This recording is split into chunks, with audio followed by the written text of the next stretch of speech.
What's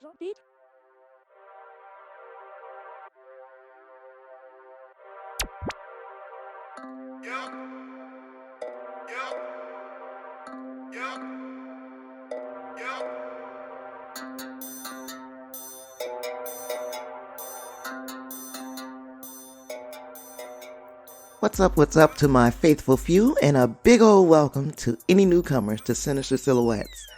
I'm your host, Tasha, and do I have an awesome story to share. This is the latest installment of the Tales from My Hood segment. Today I'm going to tell you about the weirdest story that Gary, Indiana has to offer. This situation made international news and even had a documentary to cover the case. To make things even more interesting, I know the family this shocking story revolved around. So grab your wine, light a fat one, pull up a chair, because this week we discuss the Exorcisms of LaToya Ammons. Now first, let me explain how I know the players. It was Gary, Indiana, circa 1986, and I had recently lost my mother to cancer. My dad was a steel worker, and his job required him to work varying shifts. That means that he would need help ensuring that us kids had proper supervision while he did his shift work. Now, he placed an ad in the classified section of the Post-Tribune, our local paper, and after interviewing dozens of people and even testing a few out on a trial basis, some of them were some real characters. I really should write a book about this, but after doing all that, he came upon Rose Campbell. Now, she was a 30-something mother of 3 back then, and out of all the women that my dad hired to be our caretaker, she was the one I was most fond of. At the time, I was about 13 years old, my sister was 8, and my only brother, who was still at home, was 16. Now, Rose had a daughter, LaToya, who was roughly the same age as my sister.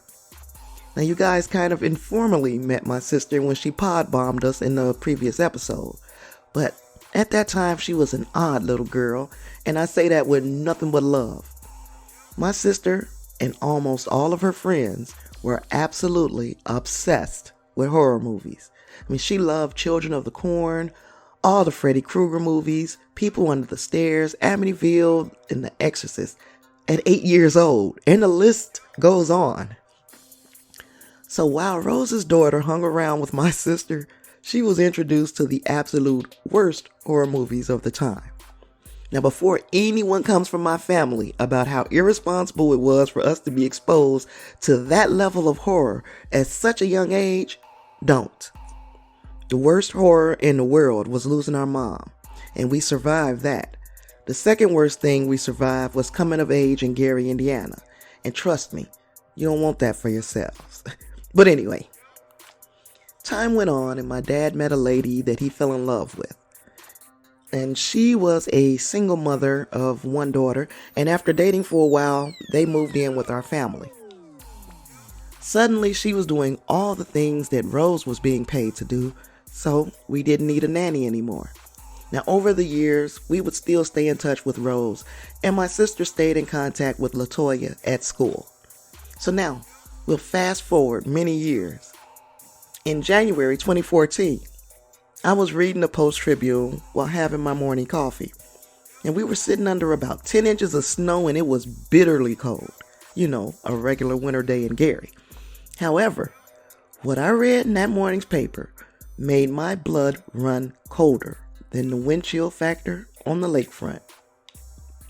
The story went like this. In 2011, LaToya Ammons and her 3 young children, along with her mother Rose, rented a home on 38th and Carolina Street. After living there for a while, strange things began to happen. It began with huge black horseflies swarming around the home in the dead of winter. Now, Rose stated that they would kill them, but they kept coming back. Shortly after, the children began to display troubling and violent behavior. Their eyes would roll back in their heads and they would speak in growling voices. The family would hear thudding footsteps throughout the home and even would find muddy footprints on the floors where no one had been. then shit really got real. The children were being hurled across rooms by invisible forces. The violence intensified, with one son threatening to kill the other and choking him until he was pried off. LaToya's daughter was found levitating her bed before descending back on it. Now, this was apparently witnessed by a house full of guests, people who never returned to visit the Ammons family at that home. At this point, Rose realized that they may be dealing with supernatural forces, and she implored her daughter to reach out to people who could deal with this type of situation. LaToya reached out to churches in the area, but no one took her seriously. In the meantime, the attacks on the children became more frequent and more bizarre. The spirits in the home would torment them all day and night. LaToya's 12-year-old daughter had to get stitches after a headboard flew across the room, striking her in the head. Now, LaToya finally found a pastor who visited the home. He told her there were spirits there. No shit. LaToya was told to anoint her children's head and feet with oil, as well as all the doors and windows. He also recommended cleaning the house with ammonia and bleach, burning sage, and reciting the 91st Psalm. Now, she and a friend performed the ritual, and for 3 days, all was quiet. Now, this must have pissed those evil spirits off, because when they came back, they came with a vengeance. Rose would find her 6-year-old grandson sitting in the closet, talking to someone only he could see.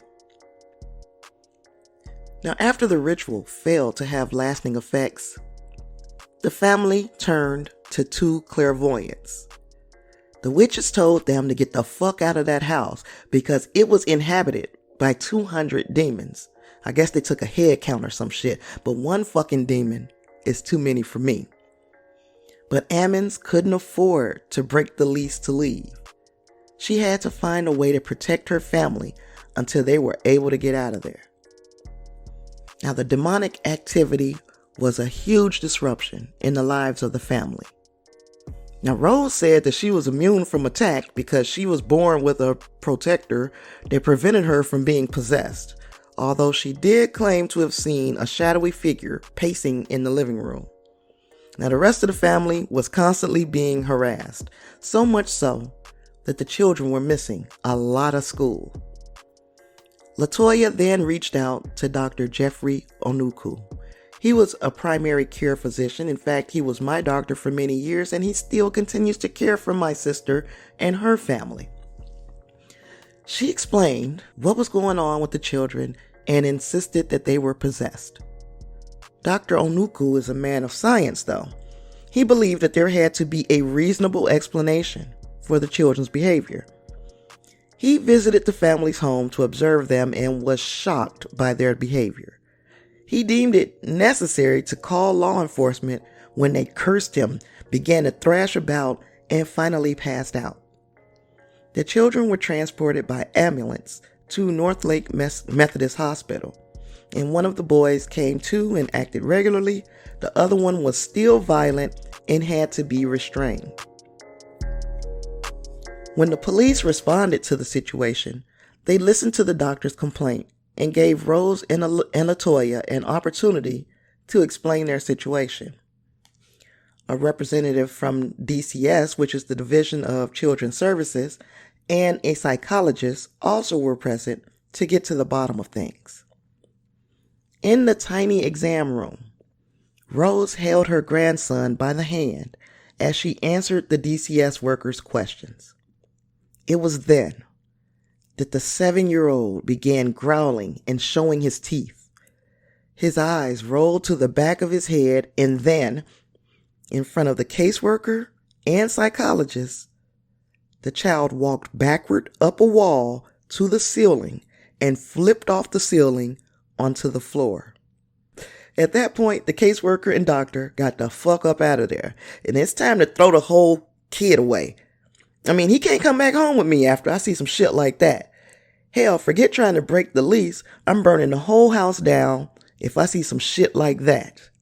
But I digress. The children ended up being temporarily removed from the home. Rose and LaToya returned and were still haunted by the unseen forces at work in the house. Enter Father Michael Maginot. He was called to the home to investigate whether they were dealing with an actual demonic possession. While in the tiny 3-bedroom home, Maginot was greeted by a flickering light. Each time he approached the light, the flickering stopped. The blinds in the home began to move as if being blown by a breeze. There was no wind entering the windows, no air current to explain the phenomena. Maginot also noted the manifestation of wet footprints on the hardwood floors. Neither he nor the women had walked through any water upon entering the house. He had seen enough. He told Rose and LaToya to leave the home because it was not safe. There was at least one demonic presence in the house. The two ladies packed a few belongings and stayed with a relative. They weren't gone long. 1 week later, 3 police officers, the DCS worker Valerie Washington, and Rose went to the house so that the caseworker could inspect the home. Rose escorted the group throughout the home, including the basement. In her professional opinion, this was the epicenter of the demonic activity.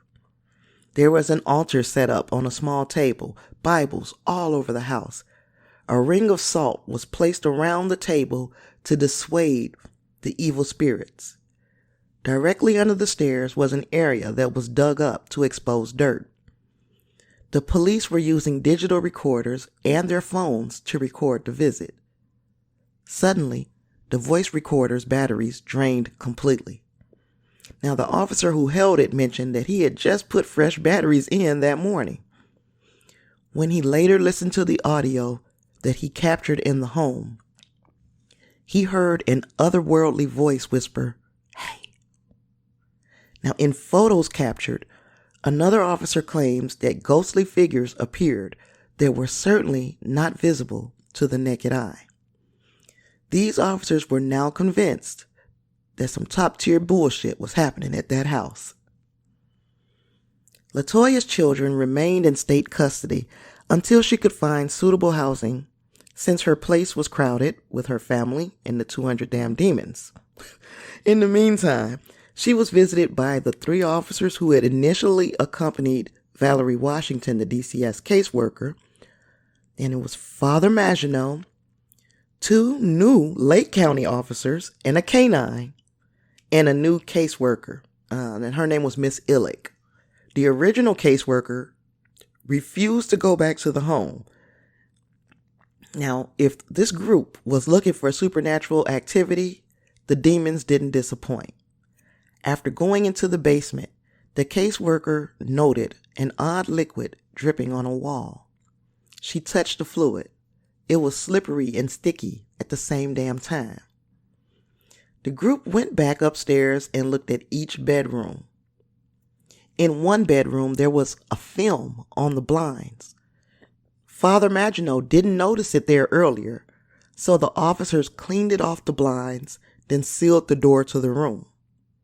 Now, at about this time, the caseworker began to have a strange sensation on the fingers that she used to touch the unknown fluid. When she looked at her hand, it was ghostly white.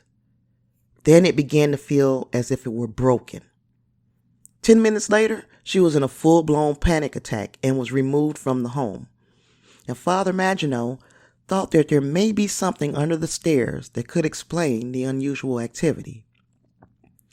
The officers went downstairs with a shovel to uncover anything that might be used in satanic rituals, particularly a pentagram or human remains.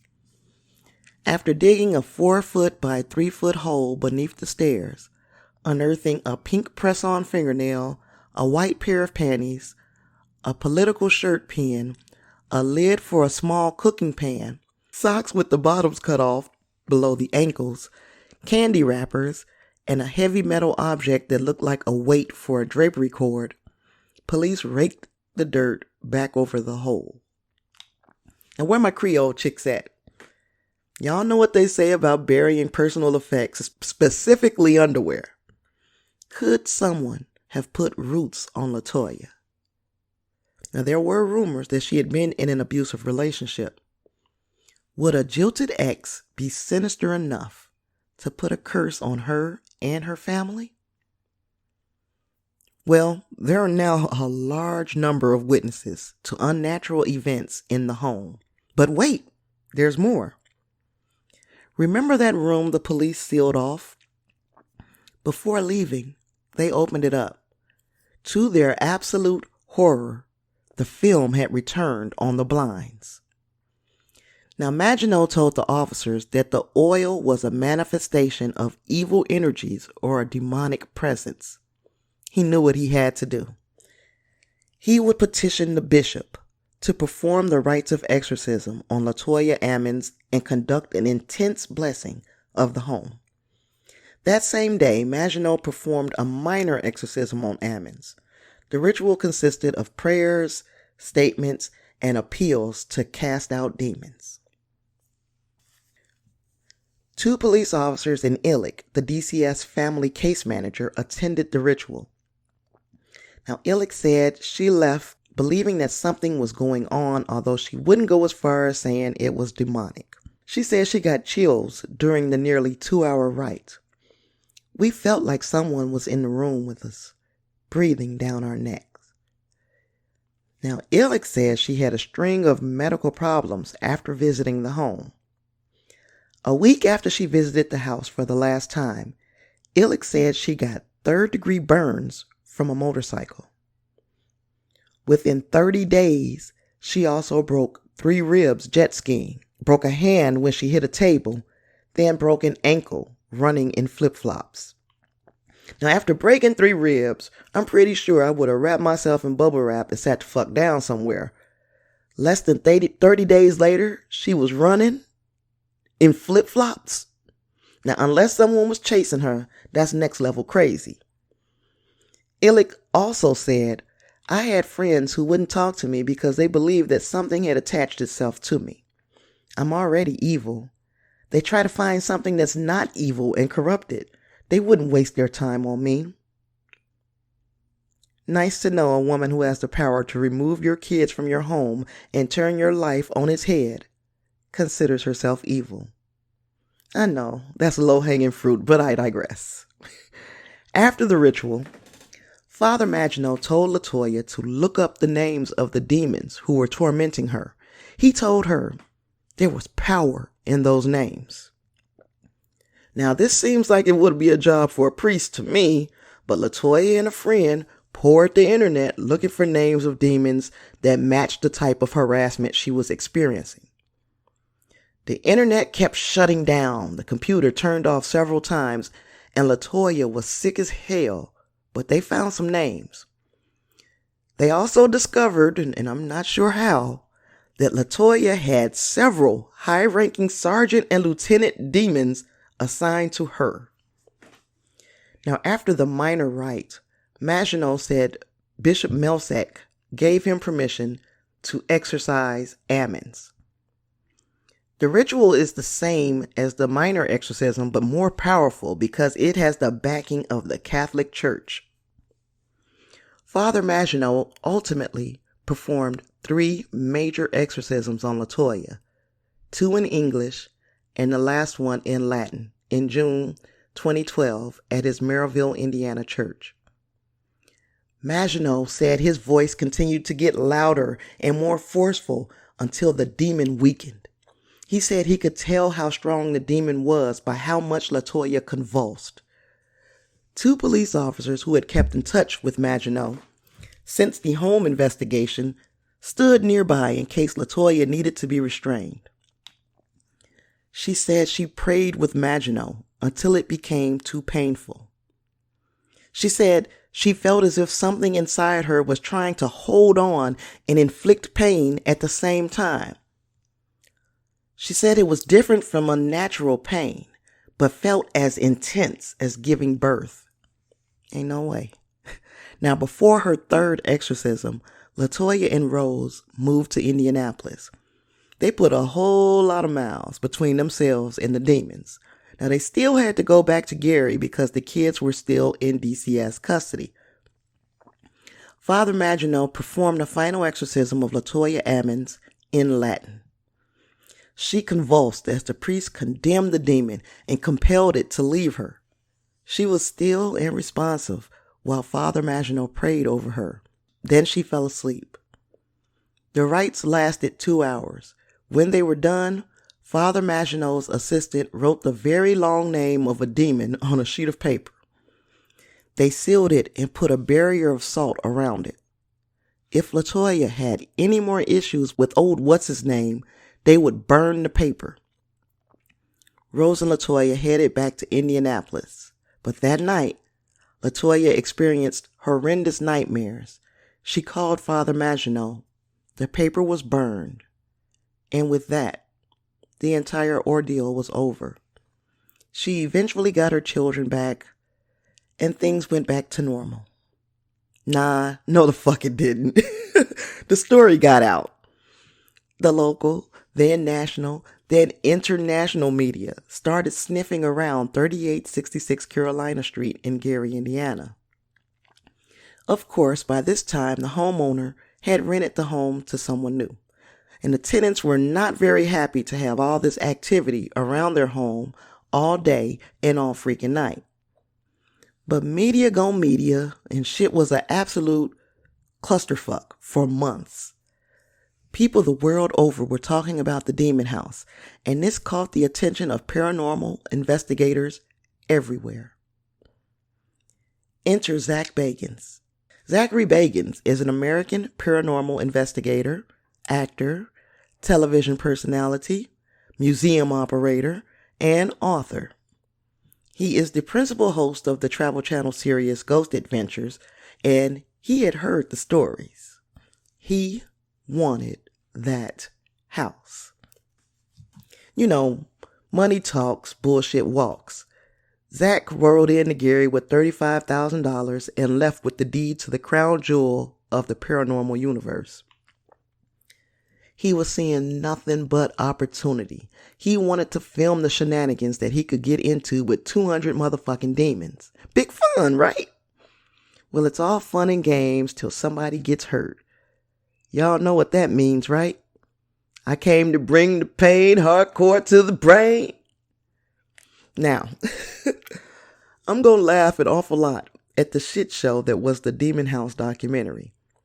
I think I felt some kind of way because old Zachy boy jumped the whole thing off with a whole lie. See, he said that he had to wait to begin filming because there were squatters in the house. In reality, those are the people who are getting tired of the press camping out in front of their rental. Now, if a director would lie about something so fucking insignificant, I can't believe shit that comes after that. I took that shit personally. Because in Gary, Indiana, you don't call motherfuckers who pay rent squatters. You call them tenants. So now I have to pick Zach's shitty documentary apart on principle. First of all, fuck your bitch and the clique you claim. No, I don't have to go that hard on Zach. But I will point out that he couldn't score an interview with LaToya and her mom. Seems they had sold the rights of their story to a big production company. Now, he was able to talk to Gary Police Captain Charles Alston, who was one of the officers present for some of the paranormal activity. Now, this guy would be believable if he didn't sound like a complete lunatic as he described his experiences. He provided the photos and audio that was recorded in the house during his visits. Present in the photos were sinister silhouettes. Get it? But they could have been from anything. Now, have you ever heard of pareidolia? Pareidolia is the tendency for incorrect perception of a stimulus as an object, pattern, or meaning known to the observer, such as seeing shapes in clouds, seeing faces in inanimate objects, or abstract patterns, or hearing hidden messages in music. So pareidolia can be considered a subcategory of apophenia. Now, apophenia is the tendency to mistakenly perceive connections and meaning between unrelated things. And these motherfuckers were perceiving connections from bursts of light and shadows because they expected to see an apparition. Now, I guess I've shown my hand. I don't believe any of this nonsense. Now, I know that my audience will likely be split about this, and I welcome your correspondence on this in any manner. But for now, I'll continue to hate on the whole damn story. Zach tries to convince us that on his first night in the home with his crew, he was overcome with an aggressive energy that made him attempt to assault his cameraman. Now, unfortunately, this encounter was only captured by the home surveillance system, so there was no audio. We have to take his word that this little spat wasn't about something else entirely. And right now, Zach's word ain't worth much to me. And that tends to happen when you start a relationship off with a lie, but anywho. We later see an apparition in the bathroom of the house that looks remarkably like the shadow of someone's hand around the lens of a camera. Don't worry. Zach turns the footage over to an expert who assures us that this is definitely not a hand. I don't believe you. You need more people.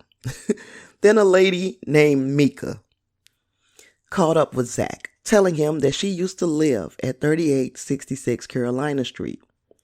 So she visited him in the home with her 3 children out of curiosity. Now, in fairness, Zach warned her about bringing her kids to a home said to have 200 demons that consistently preyed on children. But hey, there's only 15 minutes of fame, so the whole family had to get in front of the camera. At least one of them would be a star. Predictably, one of the children takes an evil spirit home with her. The mother frantically called Zach 3 weeks after their visit. She tells him that her daughter had become uncharacteristically combative with her and also attempted suicide. Yep, shit escalated quickly. Now, the biggest question I had was why the fuck did the mother call Zach before the police arrived to her house? Now, I'm not sure he should have been at the top of her mind. Mika, this has the smell of hoax all over it. Now, I'm not positive that this child fabricated this story at the urging of her mother to play a bigger part in this documentary, but if it looks like a duck and sounds like a duck, quack, quack, it's a duck, man. It's a duck. I'm also not saying that I didn't ponder showing up at the demon house in full makeup and dressed like I was going to the damn Soul Train Music Awards. I may have considered it, but I wouldn't involve my son in my deception. Now, supported by nothing but gut instinct, I feel Mika's story is a bit contrived. Zach met back up with the family to discuss what had happened. The possessed child claimed to have no recollection of even meeting him. Mika was all smiles when she talked about the horror of her daughter's suicide attempt. Her whole affect was off. It seemed like she was talking about a birthday party instead of a near-death experience. She also stated that this same daughter inexplicably had the number 6 carved in her back because why not? Then there was the exorcism of this child. I swear, when Father Maginot, who was still on the clock for his 15 minutes, prayed over her, she was literally holding back laughter. If you've seen the documentary, tell me if you agree. Now, after the demon was successfully cast out, we don't see Mika and family again. Now, after one of Zach's camera crew, apparently besieged by evil entities, goes berserk in their hotel, he's forced to fire him. At this time, another crew member had already quit. The demon house had already made Zach behave antagonistically, but for some reason, after seeing all this crap go on, Zach decides to have himself boarded into the house overnight and alone. So we see snippets of Zach yelling for the spirits to leave him alone. He hears a woman's voice clearly, but there is no one else in the house.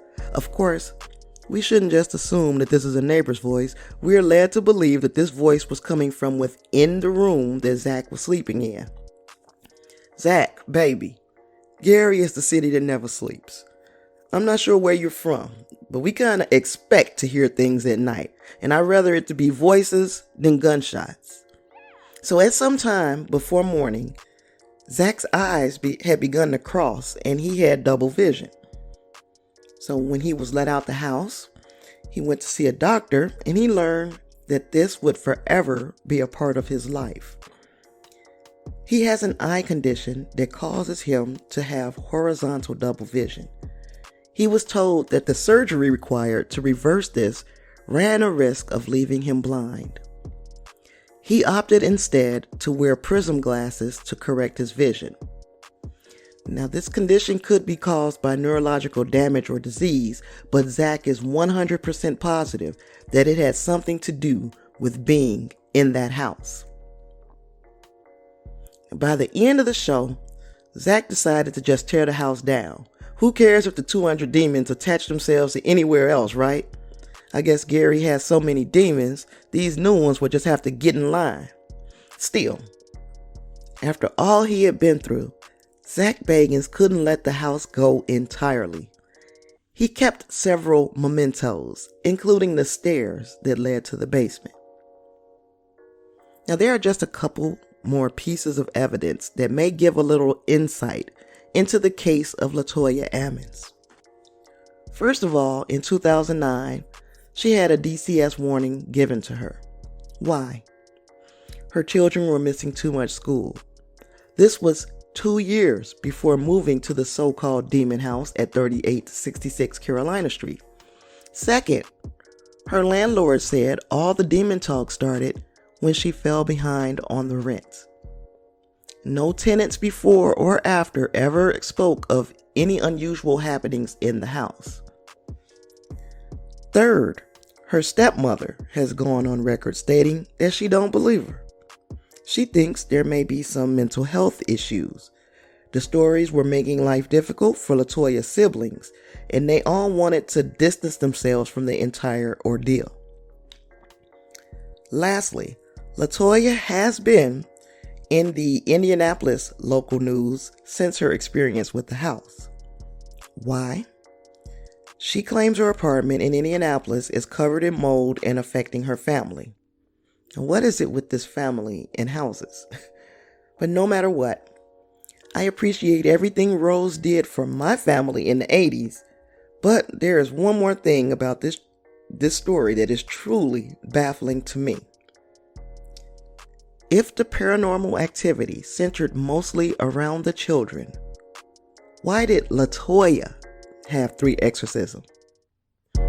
That is one of the dumbest parts of this whole thing. In fact, this is just one of many things that make it a conspiracy and a true crime. It's so dumb to me that it's criminal. At the end of it all, there is one person to blame for this whole fucking spectacle. My sister, Felicia, saw her fucking fall. But how could she know that LaToya would take those movies so seriously? And that's it. That's all for the Exorcisms of LaToya Ammons, this week's tale from my hood. Tell me what you think about this. Make a believer out of me. If you've had paranormal experiences that you'd like to share, shoot me an email. tcbytb@gmail.com.